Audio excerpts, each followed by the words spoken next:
All right, it's exciting to get rolling to number 2 and find out how much improvement we can make from week 1 to week 2. But we've had a good week of practice, good preparation, and I'm excited to see what we got in week 2 against a really, really good football team. I mean, Tennessee will come in here and they will look the part. They're athletic, they're big, they're physical, they're a good football team. So we're looking forward to it. Questions? I thought it was interesting, their game against Ball State. I think the Ball State quarterback dropped back about 40 sometimes. They didn't have any sacks. They had some pressures, but they never actually got him down. What did you see when you watched it? Was he just getting rid of the ball quick, or were they not? Yeah, they got getting the there? ball out of their hands pretty quick, and we'll see. Last year, Hendon Hooker used a lot of pop passes. The RPO hit to the sideline. They got a few big plays out of that last year. How much did you guys work on that this week, and what do you guys We look? worked on it a lot.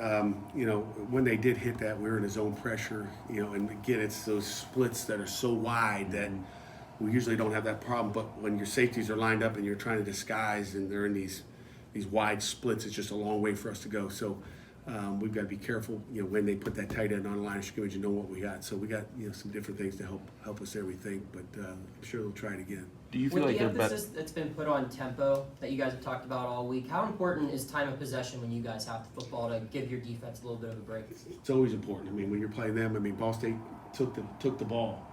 When they won the coin toss, they said, we'll take the ball. They wanted to keep them off the field to start off with. Last year, we deferred and we didn't start fast, but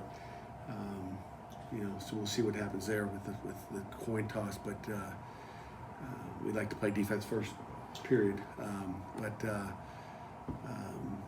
Tempo. We want to keep them off the field. I mean, they got one of the top 10 offenses in the country, and time possession is critical. It's critical every week, we think, but especially if you got an explosive offense. Pat, You said, go ahead, Jerry.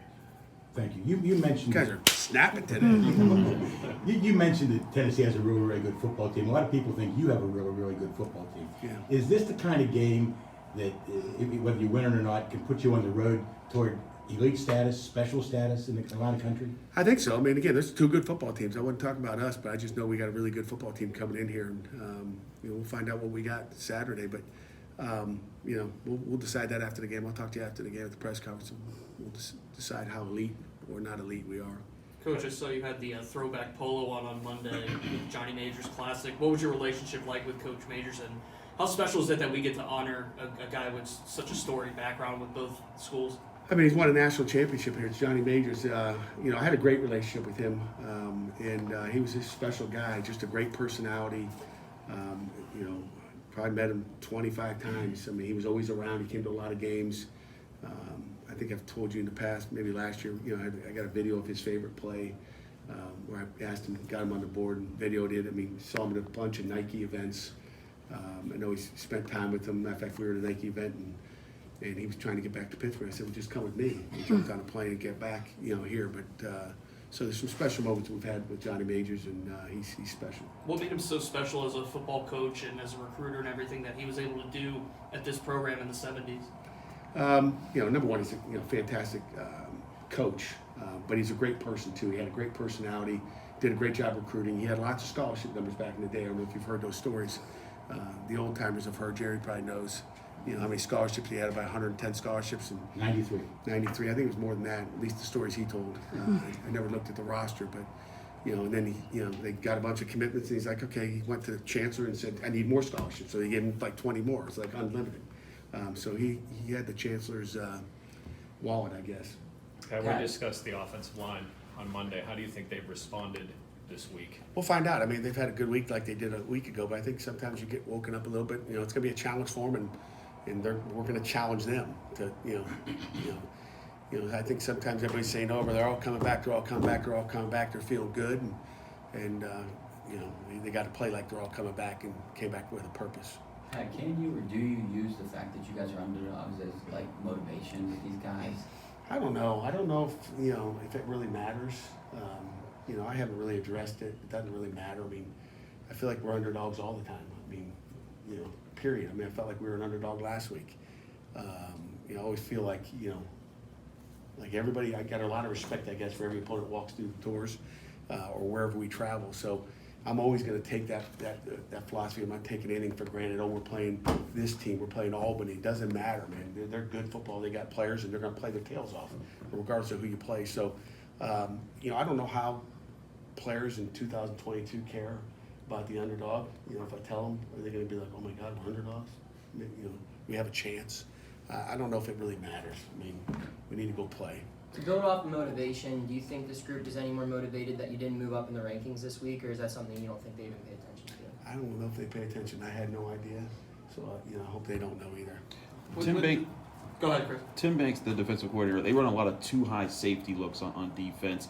What does that do for you guys on offense? How do you approach that? Does that change your mentality on offense? No question it changed your mentality. I mean, they play a lot of 2 high, they play a lot of 1 high. And you guys will be able to see it from the press box when they go 1 high. So they do a lot of different things. So they're going to bring both safeties down and get into cover 3 or cover 1.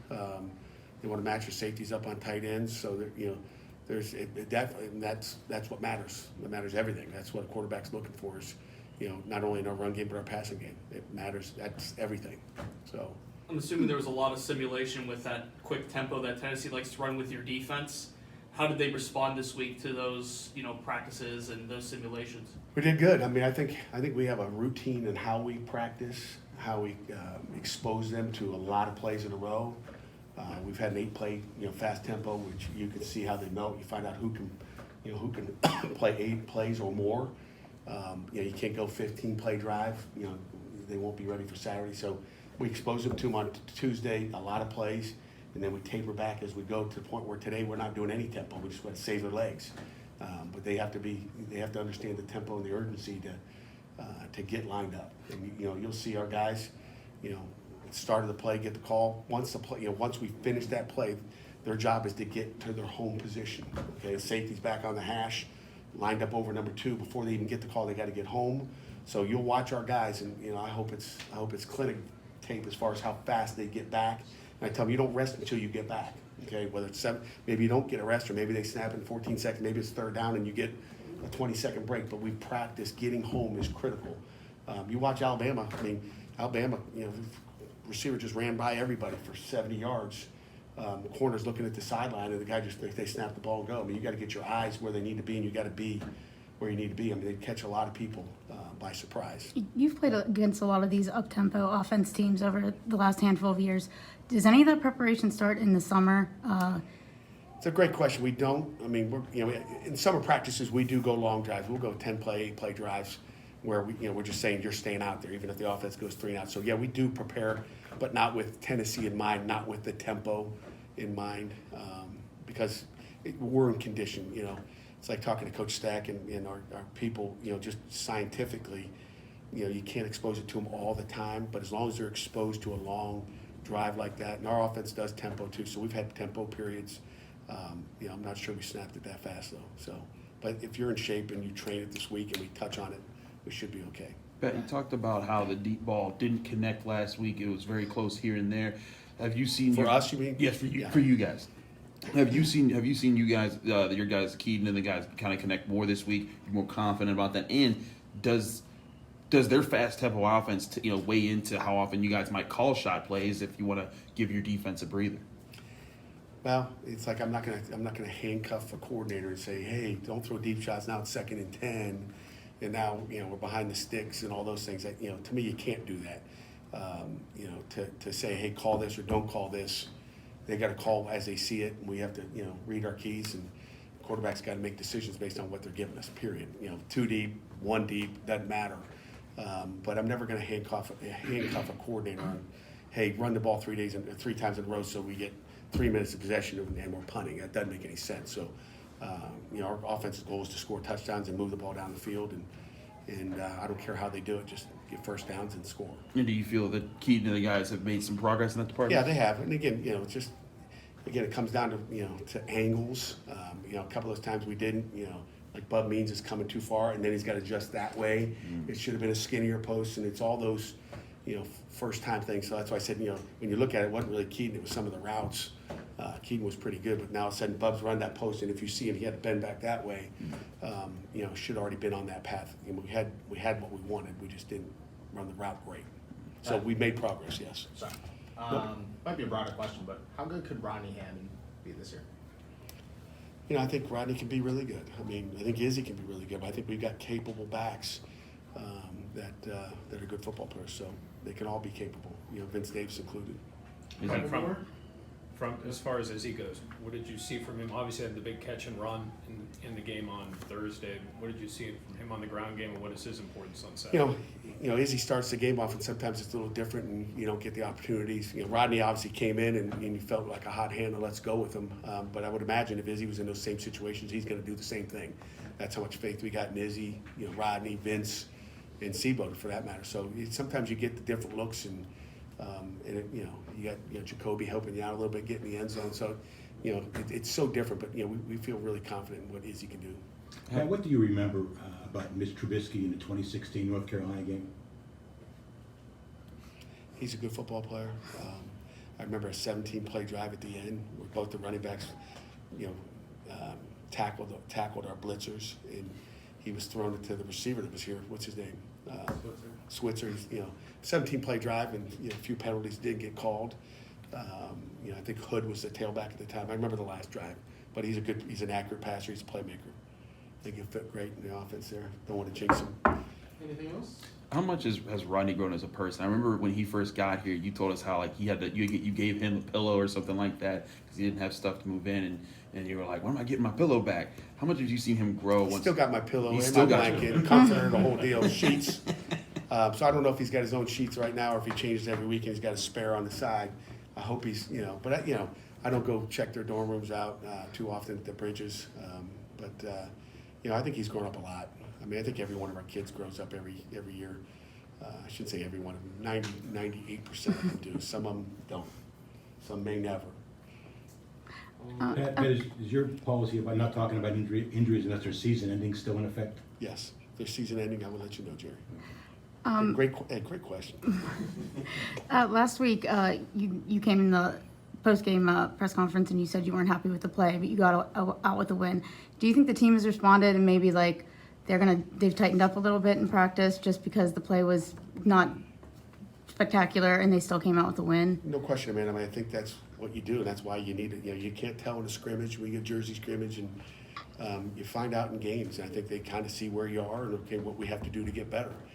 That's the beautiful thing about games is you know that's why it's nice to win a game and know that okay, what do we have to fix? What do we have to be worried about on game day? Whether it's talking to receivers or corners or old linemen about their technique, and you know you already saw it last week. Hey, you did the same thing you did last week after a series. We need to know that stuff. So now we know what we saw. We will make sure on the sideline if we start seeing the same thing, it's the same thing again. Then either got to put somebody else in or. I know Coach Signetti will not be on the phone saying Keaton's late again because Keaton wasn't late, with his throws. It was other things. So now we'll be looking to that and reminding the receivers, hey, make sure you get the proper depth.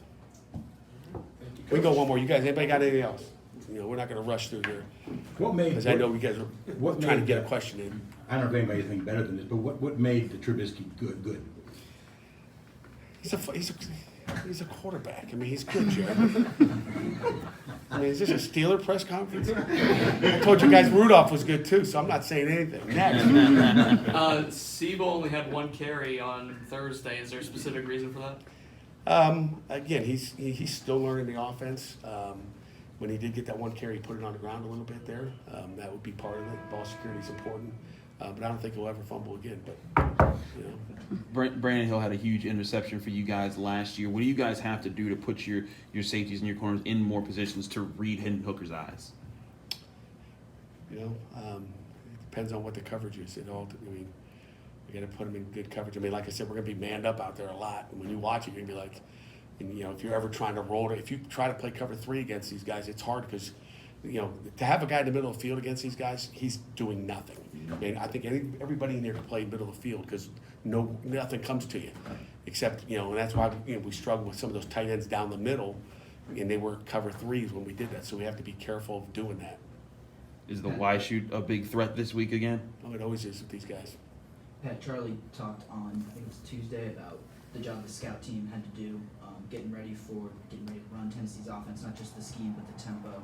How difficult was that for them, and how did you kind of assist them? They did a great job. Again, we get into a period where it's like, Charlie's got the left side of the line, someone else got the right side of the line, someone's got the receivers on the left, someone's got the receivers on the right, someone's got the backfield, and they're not doing any coaching. We'll watch the video later just to get. I mean, our offense snapped in our fast tempo period under 12 seconds every snap, 8 plays in a row.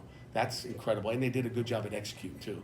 Now, are the linemen 310 pounds? Are they what? You know, the only thing is the personnel's a little bit different, right? But they were at least able to give us the tempo and a look. So our scout team, you know, has done a great job. Is Vince going to be involved more this week? I believe so, yeah. What Do did you you have a see preferred from the? kickoff time on Saturdays? I know it's kind of 3:36 3:30. preferred. What's the extra 6 minutes? Might be a for? 5-minute slide. We'll find out. What's the extra 6 minutes for? It's ABC. What'd you see? That's out of kickoff time. I don't know. Your outside linebackers last week. I mean, both guys made their first starts here. You know, and what'd you see out of how they responded over the last week? How they kind of processed what they saw on Thursday night? Yeah, I think they responded this week for sure. More locked in. I think it's like Bengali. I talked to him on Saturday. I don't know if I told you that, and he was like, "Coach, I got to be better. I know what I got." He's like, "Practice is different than the games." It's like, yes. That's why we go scrimmage. We try to tell you it's game-like. But again, different formations, different offense. We'll see how they respond this week. But I expect to get Solomon DeShields and Tyler Wiltz reps as well and find out what they have as well. So we're going to get some different combinations out there, and we have to with the tempo. We've got to play more guys at that position just because of, you're looking at maybe 100 plays. They may run 100 plays. How do you guys better prepare coming off a game like, or a team like West Virginia compared to another team?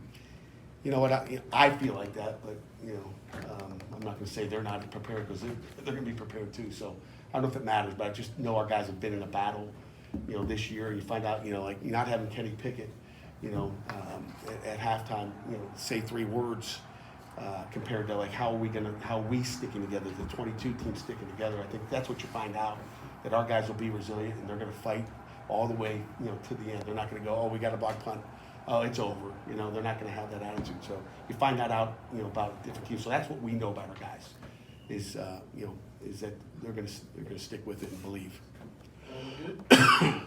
Okay, we good? Right.